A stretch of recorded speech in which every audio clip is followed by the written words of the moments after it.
Assalamualaikum warahmatullahi wabarakatuh. Perkenalkan, nama saya Nadila Tinita dari kelas TI 4212. Di sini saya akan menjelaskan tentang laporan pengembangan peta kendali mutu dalam studi kasus Lapu Belajar. Sebelumnya, kita telah membuat CTK atau CTP berdasarkan voice of customer yang telah didapatkan. Nah, untuk yang dikendalikan kita memilih dua, yaitu yang terpilih satu berfokus pada CTK kecepatan penanganan komplain, yang terpilih dua berfokus pada CTK fitur tambahan tunduk.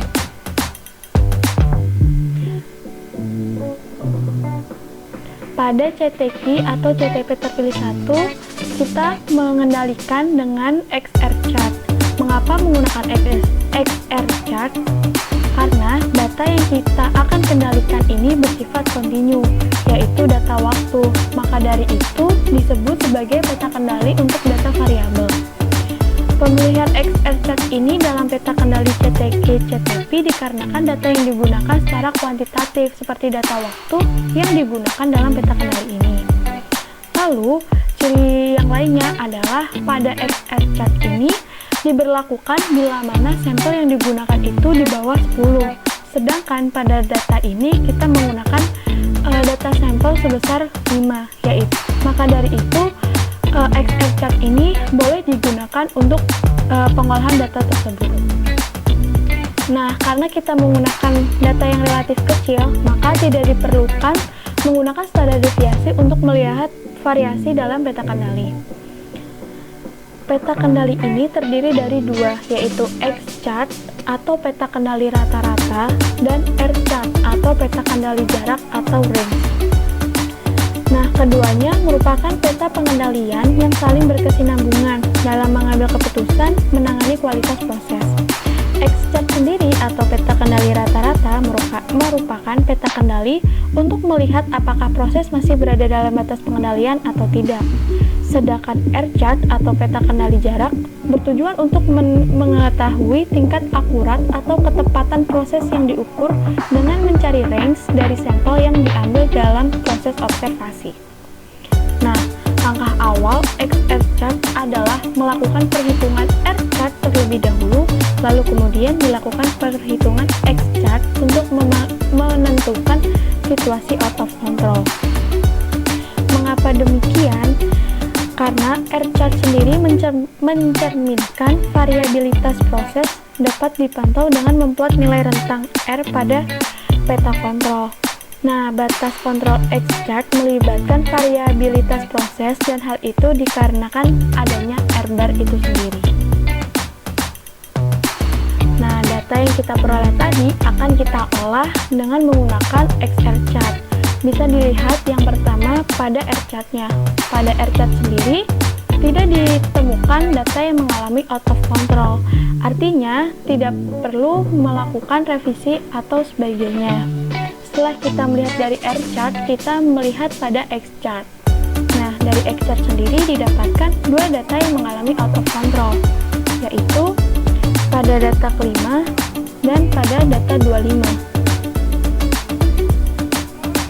Menurut Douglas C. Montgomery, apabila hipotesis pengendalian masa lalu ditolak, maka diperlukan revisi terhadap batasan pengendalian uji coba. Proses revisi dilakukan dengan cara menghapus data yang mengalami out of control bila penyebabnya telah ditemukan dengan cara memeriksa setiap data yang out of control. Nah, dari perhitungan yang sebelumnya atau iterasi yang pertama, kita mendapatkan dua data yang out of control, yaitu data kelima dan data ke-25.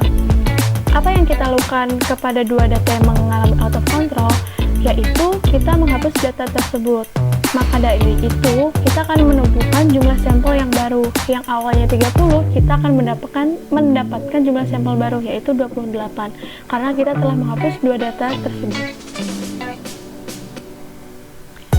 Setelah kita melakukan revisi pada data penelitian, kita akan mencoba melakukan perhitungan XR chart lagi. Yang pertama kita menghitung R chart dahulu, lalu kemudian kita menghitung X chart dahulu. X chart, kemudian kita menghitung S chart.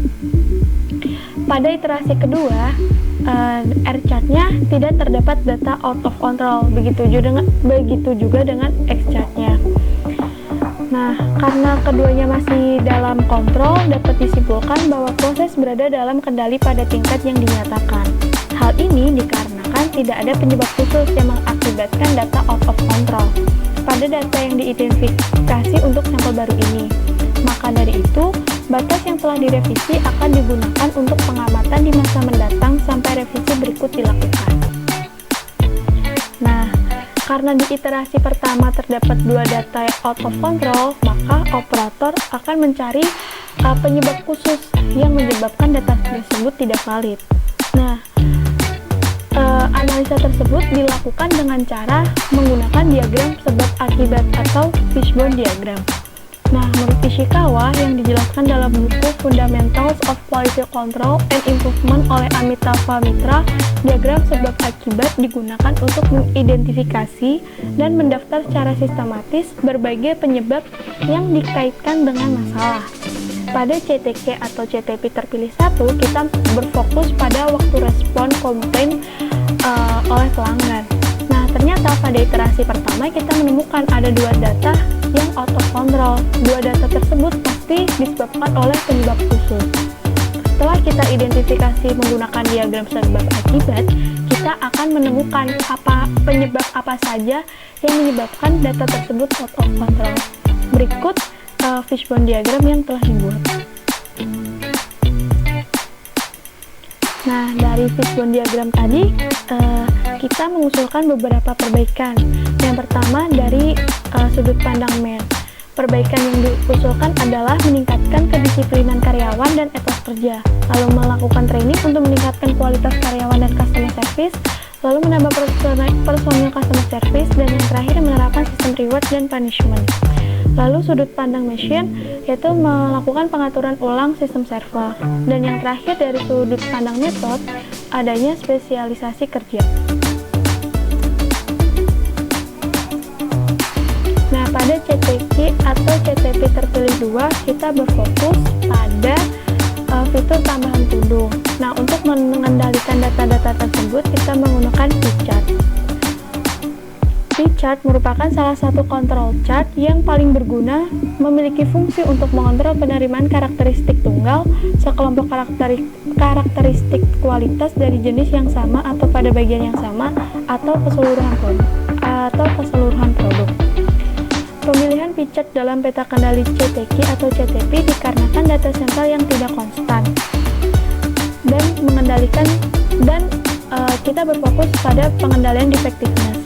Nah, maksudnya data sampel yang tidak konstan itu yaitu setiap subgroup jumlah datanya bervariasi. Bisa dilihat sampel size dari day 1 hingga day 30. Dia memiliki sampel size yang beragam. Dalam kasus perusahaan melaksanakan 100% inspeksi atau inspeksi total, variasi dalam tingkat produksi mungkin akan menghasilkan ukuran sampel yang berbeda untuk setiap kali observasi. Hal ini mungkin bisa terjadi karena adanya perubahan maintenance, shift, dan sebagainya. Pengaruh dari perubahan subgroup ini terletak pada perubahan batas-batas kendali atau biasa kita sebut UCL dan LCL, meskipun garis pusatnya tetap. Dalam P-chart sendiri, peta kendali yang tidak sesuai didasarkan pada distribusi binomial.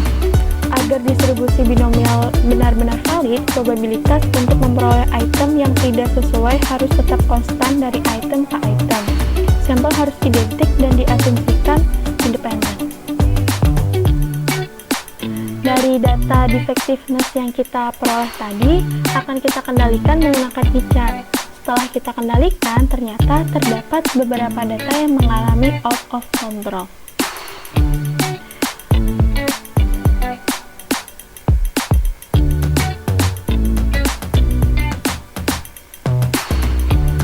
Dari peta kendali P-chart,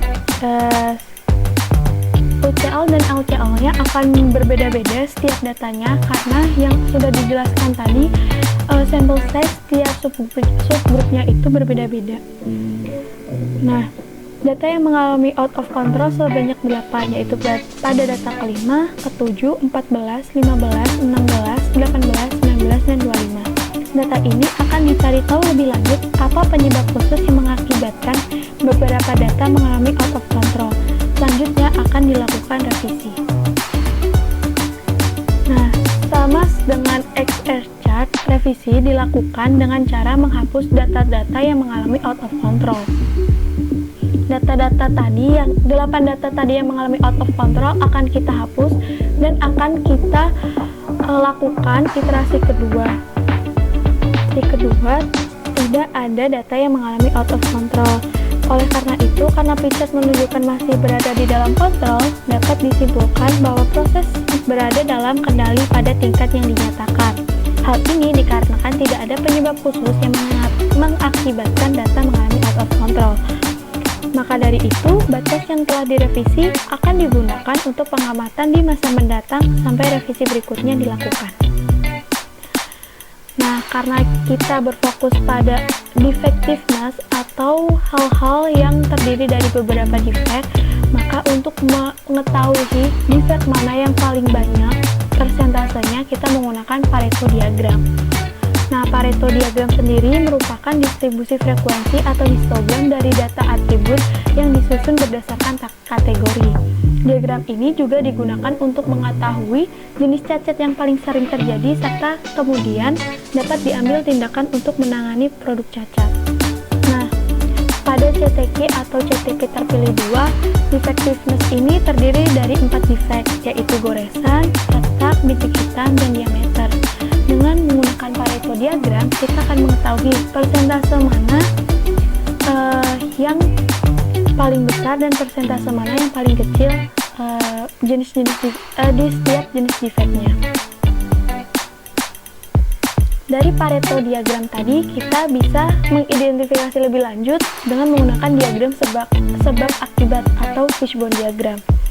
Nah, pada fishbone diagram sendiri, kita akan mengidentifikasi satu persatu penyebab-penyebab khusus yang menyebabkan data-data tadi mengalami out of control.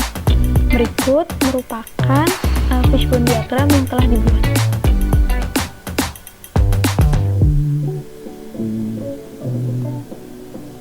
Dari fishbone diagram tadi, kita mengusulkan beberapa perbaikan. Yang pertama dari sudut pandang men, yaitu meningkatkan kedisiplinan karyawan dan etos kerja, lalu melakukan training mengenai pentingnya kualitas produksi, lalu menambah jumlah karyawan pada departemen QC, dan yang terakhir memberikan motivasi pada karyawan.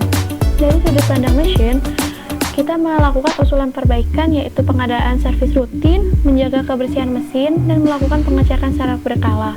Lalu yang terakhir, menetapkan setting produksi sebagai patokan proses produksi ke depannya. Dari sudut pandang material, kita melakukan usulan perbaikan yaitu membuat jadwal keluar masuk material dari gudang. Lalu dari sudut pandang metode, kita melakukan usul perbaikan adanya spesialisasi kerja, pengecekan mesin, dan pengecekan mesin sebelum digunakan untuk proses produksi. Dan yang terakhir, dari sudut pandang environment atau lingkungan, kita melakukan usulan perbaikan yaitu membuat layout kerja yang nyaman dan efisien. Sekian presentasi saya mengenai pengendali PT